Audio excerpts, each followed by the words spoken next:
பேசுங்க சார். நாடாளுமன்ற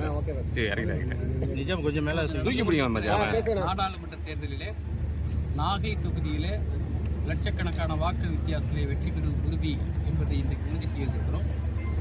அதற்காக உழைத்திட்ட திராவிட முன்னேற்ற கழகம், இந்திய தேசிய காங்கிரஸ், மார்க்சிஸ்ட் கம்யூனிஸ்ட் கட்சி, இந்திய கம்யூனிஸ்ட் கட்சி, விடுதலை சிறுத்தைகள் கட்சி, மறுமலர்ச்சி திராவிட முன்னேற்ற கழகம், அதே போல தமிழக மக்கள் நம்முடைய வாழ்வுரிமை கட்சி, அதே போல இந்திய யூனியன் முஸ்லீம் லீக், இன்னும் இருக்கிற நம்முடைய அத்தனை அரசியல் கட்சிகள் சார்பில் மனிதநேய மக்கள் கட்சி உள்ளிட்ட அத்தனை அரசியல் கட்சிகளுடைய செயல் மறவர்கள், ஊழியர்கள், தொண்டர்கள் அவ்வளவு பேரும் உழைத்திருக்கிறார்கள். அவர்களுக்கு முதலிலே நான் நன்றியை தெரிவித்துக் கொள்கிறேன். அதே போல தமிழ்நாட்டிலே இன்றைக்கு 40க்கு 40 என்று சொல்லக்கூடிய வகையிலே வெற்றி என்பது உறுதி செய்யப்பட்டிருக்கிறது. தமிழ்நாட்டினுடைய முதலமைச்சர், திமுகவுடைய தலைவர் தளபதி அவர்களுடைய தலைமையிலே இந்த வெற்றி மேலும் உறுதி செய்யக்கூடிய வகையிலே இன்றைக்கு சிறப்பாக நாங்கள் பணியாற்றுகிறோம். இதில் பணியாற்றிய அத்தனை தோழர்களுக்கும் மீண்டும் நன்றியை தெரிவித்துக் கொள்வதோடு, நாகை தொகுதி என்பது காவிரி பாசன பகுதியினுடைய கடைமடை பகுதி. இதில் விவசாயத்திற்கு பல்வேறு பிரச்சனைகள், தண்ணீர் பிரச்சனை உள்ளிட்ட விவசாய இடுபொருள், விளைபொருள் எல்லாம் உள்ளிட்ட பல்வேறு இடர்பாடுகள் இருக்கிறது. அதற்காக நாங்கள் தொடர்ந்து போராடி கொண்டிருக்கிறோம்.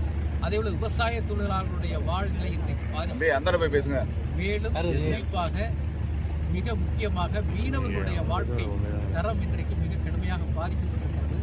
ஆக இவர்களுடைய வாழ்க்கை தரத்தை உயர்த்தக்கூடிய வகையில் தொடர்ந்து நாடாளுமன்றத்திலும் மக்கள் மன்றத்திலும் போராடி அவருடைய உரிமைகளை மீட்டுத் தருவோம் என்ற உறுதியை இந்த நேரத்தில் தெரிவிக்கிறேன். ஆனால் இப்போ மத்தியில் மீண்டும் பாஜக ஆட்சி அமைவதற்கு இப்போ தமிழகத்தில் ஏற்கனவே அதாவது ஜிஎஸ்டி உள்ளிட்ட வரிகளை வழங்காமல் இருக்குது, பேரிடர் நிதி முறையாக வழங்காமல் இருக்குது உள்ளிட்ட பிரச்சனைகள் அவங்க கொடுத்துக்கிட்டு இருக்காங்க. இப்போ மீண்டும் இதை எப்படி கையாள பண்ணி பாரதிய ஜனதா கட்சி வெற்றி பெற்றிருக்கிறது என்பதை இந்த நேரத்தில் நாம் ஏற்றுக்கொள்ள முடியாது. இருந்தாலும் இதில் மாற்றம் பெறுவதற்கான வாய்ப்புகள் இருக்கிறது. அப்படியே இல்லை என்றாலும் பழைய வலிமையான நிலையோடு பாரதிய ஜனதா கட்சி ஆட்சிக்கு வர முடியாது. மிக குறைந்த எண்ணிக்கையில் தான் அவர்கள் ஆட்சிக்கு வர முடியும்.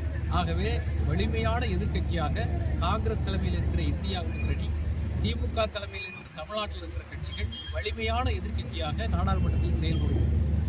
பழையபடி எல்லா அதிகாரங்களையும் பயன்படுத்தி எதிர்க்கட்சிகளை பலவீனப்படுத்துகிற அல்லது அதிகாரப்படுத்துகிற அல்லது சிறையில் தள்ளுகிற இந்த நடவடிக்கையை பாரதிய ஜனதா கட்சி கண்டிப்பாக செய்ய முடியாது. அதை எதிர்த்து நாடாளுமன்றத்திலும் வெளியிலும் நாங்கள் கண்டிப்பாக போராடுவோம்.